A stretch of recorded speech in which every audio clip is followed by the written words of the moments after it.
사랑하는 성도 여러분, 성탄절은 예수님의 생일입니다. 우리는 성탄절을 맞이하면 가까운 지인들과 이웃들에게 사랑의 선물을 나눕니다. 이것은 아름다운 관습이지요. 하지만 이 관습이 성탄절의 목적은 아닙니다. 성탄의 중심 되신 그 뜻과 그 근본적인 의미는 예수 그리스도께서 태어나신 날이라고 하는 데 있습니다. 예수 그리스도의 나심, 여기에 초점을 맞추어서 성탄절을 맞이해야 할 것입니다. 우리가 잠시 2000년 전으로 거슬려 올라가겠습니다.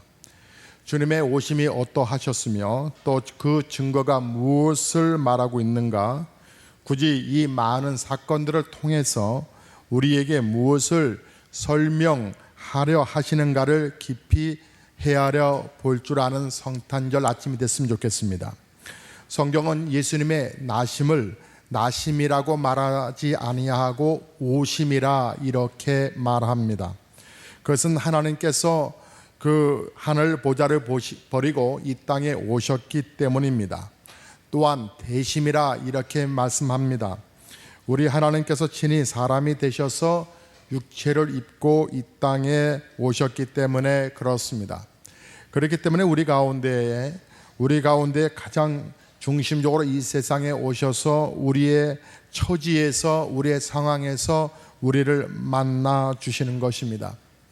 어떤 한 사람이나 한 성자가 세상에 태어났다라고 하는 그 유의 이야기를 말하는 게 아닙니다.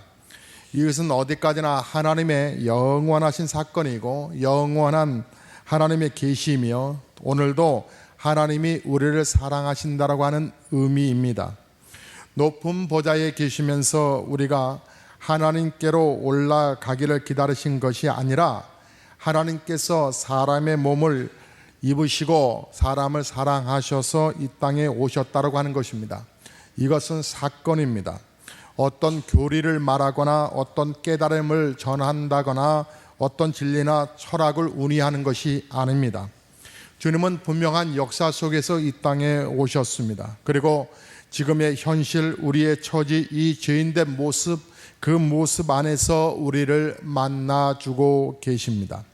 그것이 성탄절의 근본적인 의미입니다.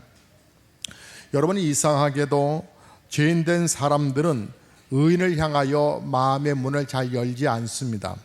성공한 사람이 실패한 사람을 만나서 위로해 주고 싶어도 위로할 수가 없습니다.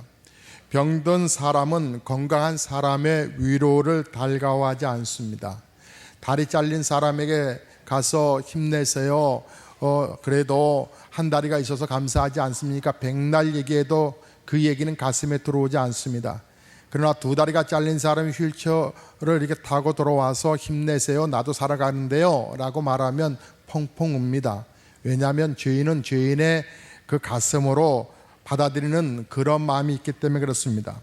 여러분, 피부적으로 느끼게 해드릴까요? 여러분이 혹시 예배에 부득불하게 여러 일들이 겹치지는 바람에 부득불하게 예배를 늦지 않는 여러분이 5분을 늦었습니다. 그야말로 정말 예배 시간 늦는 걸 제일 부끄럽게 생각하는 여러분이 예배 시간을 늦었습니다. 다들 제 시간에 왔는데 나만 뒤에 앉아서 예배 드리려 하니까 괜히 부끄럽고 쑥스러운 마음도 생깁니다. 그렇게 죄송하고 불편한 마음으로 앉아 있는데 나보다 더 늦은 사람이 들어오면 참 반가운 마음이 듭니다. 그리고 그분이 더군다나 권사님이면 더 반갑습니다. 이렇듯 사람의 마음이 아주 고약합니다. 때때로 여러분의 가정에서도 혹 부부간의 언성이 높아지거나 분위기가 좋지 않을 때가 있을 것입니다. 죄인은 죄인의 위치에서 서로 위로해야 되는데 의인의 위치에서 죄인에게 충고하다시피 남편은 아내에게, 아내는 남편에게 얘기하다 보니까 그게 부딪히는 것입니다. 절대로 죄인은 의인을 반가워하지 않습니다. 이제 이 원리는 하늘에서도 도달됩니다. 하나님께서 이 인간의 죄인된 죄의 모습을 보고 답답하셨습니다. 저 죄인을 만나고 저 죄인을 구원함에 있어서는 하나님께서도 의인이셨지만 죄인의 모습으로 내려오셔야 죄가 해결되고 죄인들이 받아들인다는 것을 아셨습니다. 그래서 우리 하나님께서는 말씀이셨던 하나님은 육신을 입고 이 땅에 내려오셨던 것입니다. 이것은 인격 세계에 있어서 우주적인 원리가 됩니다. 이것이 성육신의 원리가 됩니다. 하나님께서 육체를 입으시고 이 땅에 오셨습니다. 사람의 모습으로, 그리고 죄인의 모습으로, 고난을 당하는 자 중에서 가장 억울한 자의 모습으로, 또 삶의 슬픔과 좌절과 배신에 가장 상처받은 자의 모습으로 우리 예수님은 이 땅에 오셨습니다. 그리고 이 땅의 이 현장에서 우리를 사랑하신다라고 다가오셨습니다. 그 사건 자체가 바로 사랑이요 구원이요 생명이라는 것을 우리는 기억하셔야 할 것입니다. 특별히 성탄절 감사 예배를 드리면서 오늘 본문의 말씀을 보면 몇 가지로 우리에게 교훈하는 바가 있습니다. 동방으로부터 박사들이 예루살렘에 이르렀다라고 말합니다. 하필이면 동방 박사들이 예수님을 찾아왔던 것일까? 이것은 무엇을 증거하고 있는 것일까요? 바로 예수 그리스도의 나심은 우주적인 사건임을 예표하고 있는 것입니다. 단순히 유대 나라의 한 왕으로 오셨다라고 하는 의미가 아닙니다. 나라를 잃어버린 유대 민족에게 정치적인 어떤 회복을 이루기 위해서 오신 정치 지도자가 아니라고 하는 얘기입니다. 예수 그리스도의 나심은 우주적이요 세계적인 사건입니다. 그래서 먼 나라의 동방에서 박사들이 와서 경배를 합니다. 바로 이것이 크리스마스의 사건에서 가장 중요하게 다뤄져야 할 문제일 것입니다. 인종이나 또 정치나 문화나 제도 등등 모든 문제들을 다 초월한 높은 왕으로서 우리에게 오신다는 것을 말씀해 줍니다. 오늘의 성경은 이 점을 아주 명확하게 표현하고 있습니다. 예수 그리스도의 나심에 우주의 별까지도 동원되었다고 하는 것이지요. 지구촌 어느 구석에 있었던 사건이 아닙니다. 예수 그리스도의 사건은 우주적인 사건이요 온 우주를 향한 구원의 역사로 이어진 사건이라는 것을 증거하고 있습니다. 그런 고로 우리는 편협한 생각, 자기 우월감이나 귀연적한 그런 자세라든지 혹은 조그만 고집이라도 다 버리고 우리의 생각이 높고 숭고한 그 생각으로 향하여야 할 것입니다. 그리고 하나님의 세계에서 이 성탄의 의미를 여러분은 수용하셔야 할 것입니다. 두 번째로 크리스마스의 사건이 우리에게 보여주는 것은 예수님께서 오시는 바로 그때부터 고난이 있고 핍박이 있었던 것이라는 겁니다. 모름지기 사랑에 관한 사건이 핍박 없이 이루어진 적은 없습니다. 선한 일은 반드시 이렇게 고난에 직면하게 된다라고 하는 것입니다. 선한 일, 아름다운 일은 언제나 환영받아야 마땅하고 항상 존경과 칭찬을 받아야 마땅할 것인데 사실은 그렇지 않습니다. 이 엄청난 의미를 가지고 주께서 이 땅에 오셨지만 오시는 벽두부터 핍박이 있었습니다. 박해가 있었습니다. 아기 예수님이 나시자마자 죽이려고 하는 사람들이 서슬이 버럭게 기다리고 있었습니다. 사랑에는 핍박이 따른다는 것을 성경은 우리에게 말씀합니다. 오늘 본문의 말씀을 보니 헤롯 왕이 등장합니다. 헤롯 왕은 예수님께서 세상에 오시면 자기 권자가 흔들린다고 생각해서 왕위를 내놓고 싶지 않아서 예수님을 죽이려고 했습니다. 동방박사들이 마침 예루살렘에 들어왔습니다. 와서 동방박사가 여기 유대인의 왕으로 나신 이가 어디 있느냐라고 묻자 헤롯 왕은 수소문 끝에 베들레헴이라는 것을 알아내고는 아주 간사하게도 나도 그에게 가서 경배하여야 되겠다. 나에게 만나거든 찾거든 나에게도 얘기해달라고 아주 부탁을 하지요.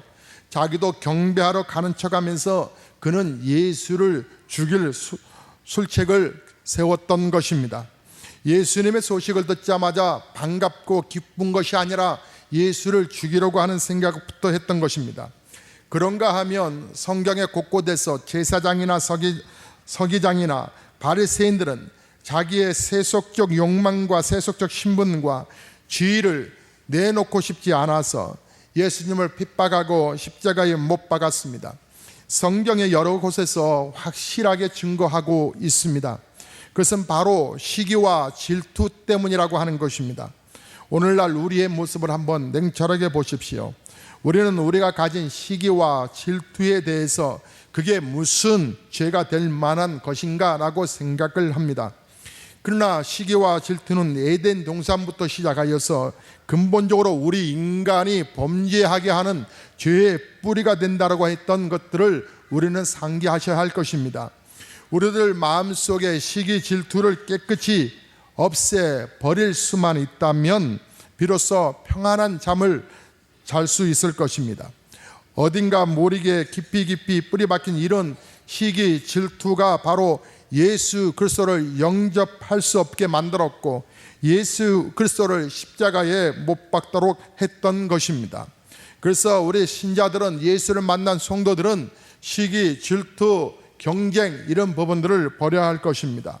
특별히 오늘 본문의 말씀 가운데는 읽어볼 때마다 유감스러운 부분이 한 군데 있는데, 유대 나라 왕이 나셨다고 하는 소식을 듣고서, 이야기를 듣고서 온 예루살렘이 소동했다라고 하는 부분입니다.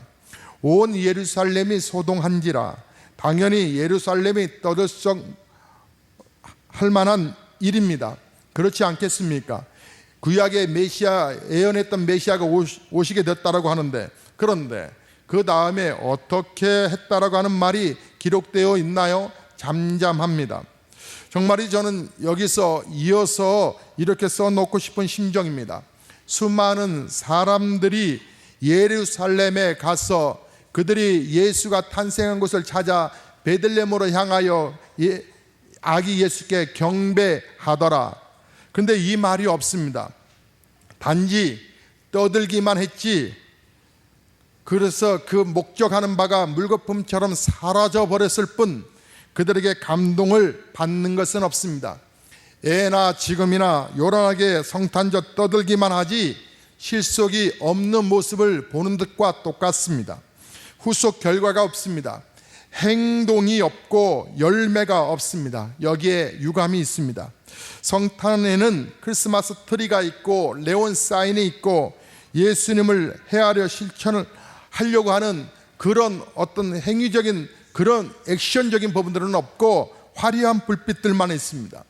여기 예루살렘 주민들도 왕이 태어났다라고 하는 소식을 듣고 소동은 했지만 결과는 nothing, 아무것도 없습니다. 바로 이 사람들이 예수님을 못 박았던 것입니다. 세 번째로 오늘의 성경 말씀에서 중요하게 다루고 있는 부분은 바로 동방 박사들입니다. 박사는 헬라어로 말하면 마귀라고 이렇게 표현이 됩니다. 그리고 박사의 헬라어는 마귀의 복수형인 마고이입니다. 물론 그 당시에 박사학위가 있었던 것은 아닙니다.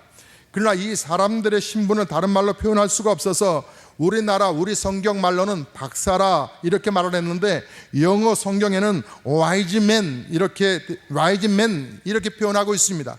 그것은 지혜로운 사람이라고 하는 뜻입니다. 특별한 지혜로운 사람, 총명한 사람을 일컫는 이 사람들은 옛날 동방의 페르시아나 바벨론 사람들로서 왕의 고문관이요, 그 철학자들을 말하고 있는 것입니다. 천문학을 전공한, 특별히 하늘을 쳐다보면서 점성술을 공부한 사람들입니다. 다시 말해서 그들은 훌륭한 학자들이요, 지혜로운 사람들이요, 지체가 높은 사람들이라고 하는 말입니다. 저들은 하늘을 쳐다보는 사람들이기 때문에 땅의 문제가 땅에 있지 않다고 생각했습니다. 하늘을 쳐다보고 높이 하늘의 별을 쳐다보면서 땅의 모든 문제가 하늘에서 해결된다라고 하는 철학을 가진 사람들입니다. 결국 그들은 하늘에서 계시를 받게 됩니다. 미국에서 화성을 쏘아 올려서 인공위성을 설계한 사람들의 말인데요, 그들이 고백한 얘기가 참으로 의미 있게 들려졌습니다. 하늘을 쳐다보는 사람은 하나님을 믿습니다라고 하는 말입니다. 하늘의 세계를 쳐다보고 저 우주의 세계를 쳐다보는 사람, 그 무궁무진한 신비를 깨닫는 사람 치고 하나님을 안 믿을 수가 없다라고 하는 얘기입니다. 여러분 생각해 보십시오. 땅의 일, 작은 일, 그저 나만을 위한 일, 세속적인 일, 여기에 붙들리고 있기 때문에 여전히 세상에 우리가 끌려가고 있는 것은 아닐런지요. 생각을 높이 들어 하늘을 쳐다보고 우주의 저 신비로운 그런 세계를 바라볼 때에 참으로 하나님을 만나지 않을 수가 없습니다. 그것은 애나 오늘날이나 마찬가지인 것입니다. 동방 박사들은 하늘의 신비에 심취되어 있던 중에 하나님의 음성을 듣게 됩니다. 별을 보는 영감을 얻게 됩니다. 이를 두고 후세에 많은 학자들이 연구하고 발표한 내용을 종합해 보면 이렇습니다. 동방 박사들은 분명히 구약에서 예언한 메시아에 대한 상식을 가지고 있었습니다. 그도 그럴 것이 다니엘과 그 친구들이 바벨론에 포로되어 있을 때 바벨론과 페르시아 근방의 많은 사람들이 하나님을 믿고 하나님의 뜻에 순종하는 기회를 얻을 수 있었습니다. 그 영향으로 조르아스터라고 하는 종교도 생기게 되었다고 합니다. 어쨌든 우리가 분명히 알 수 있는 것은 이 동방 박사들은 구약을 알고 있었고 구약에서 말씀하고 있는 메시아가 오리라 하는 메시아니즘에 대한 상당한 지식을 갖고 있었다라고 하는 것입니다. 이 점은 부인할 수가 없을 것입니다.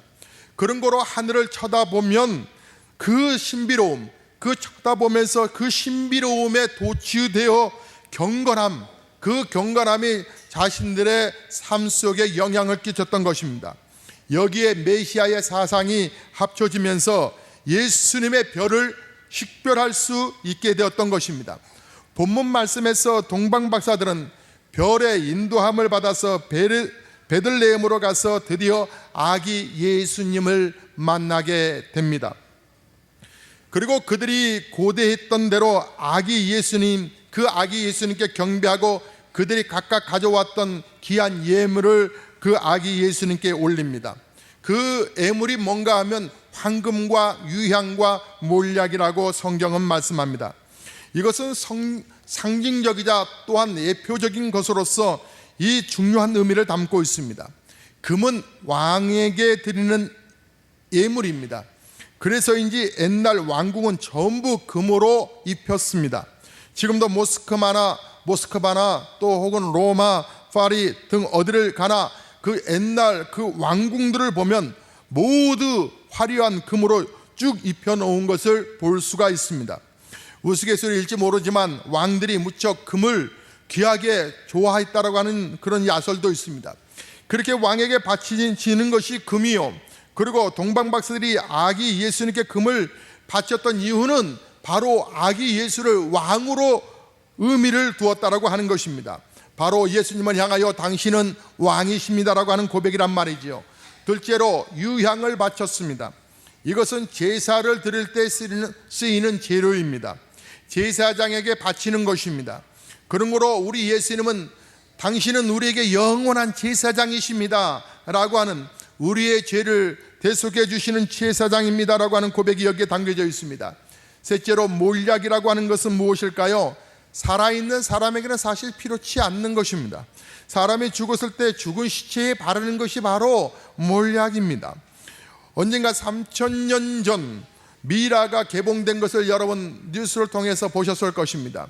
미라, 죽은 사람의 몸에 몰약을 바르고 그 위에 천을 입히고 또 몰약을 바르고 또 천을 입혔는데, 그래서 시체 모양대로 그대로 났는데 3000년이 지났는데도 그 사람의 몸의 형태가, 피부가 그대로 남아있고, 그리고 머리카락, 눈썹까지도 그렇게 지금도 남아있는 것을 보고 참 옛날에 이 몰약의 영향력이 얼마나 컸다, 이 참 놀라운 방부제, 시체를 썩지 아니하는 사람 모양 그대로 만들어 놓은 이 부분이 정말 엄청나구나 하는 것을 우리는 생각하게 되었습니다. 자, 이렇듯 아기 예수님께 몰약을 바친 이유가 뭐겠습니까? 당신은 우리 만백성을 위하여 죽으실 것입니다 라고 하는 중요한 의미가 여기 들어 있습니다. 하지만 영원히 살 것입니다라고 하는 그 의미도 담겨져 있습니다. 동방 박사들이 그 의미를 진정으로 알든지 모르든지 상관없는 말입니다. 여러분, 성탄의 문제는 그 당시로 돌아가서 근본적으로 생각해 봅시다. 이것은 우주적인 사건입니다. 그리고 예수를 믿고 받아들이는 자에게는 엄청난 우주적인 그런 구속의 사건입니다. 이제 우리의 할 일은 경배하는 것입니다. 동방 박사들은 귀한 예물을 드리면서 신앙 고백을 했습니다. 예수님께 충성을 맹세했습니다. 경배를 드렸습니다. 경배란 성경 원문 그대로 볼 것 같으면 상대방의 발에 입을 맞추다라고 하는 뜻입니다.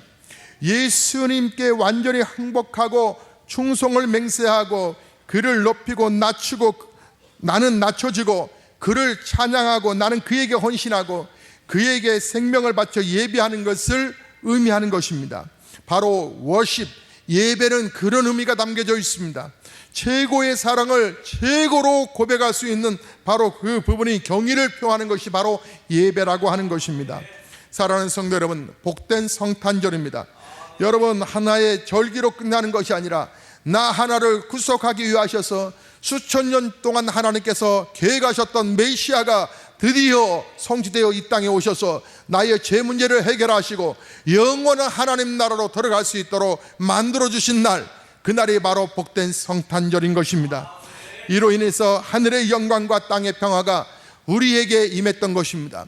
그러므로 이번 성탄절을 통해서 저와 여러분은 온전히 하나님 앞에 예배하는 예배 습관의 자세가 제대로 잡혀가고, 그리고 이 평화의 주로 오신 예수님을 모든 만민에게 증거하는 복된 우리의 신실한 구원받은 성도의 아름다운 모습이 나타나기를 주의 이름으로 축복합니다. 찬송 들으시겠습니다.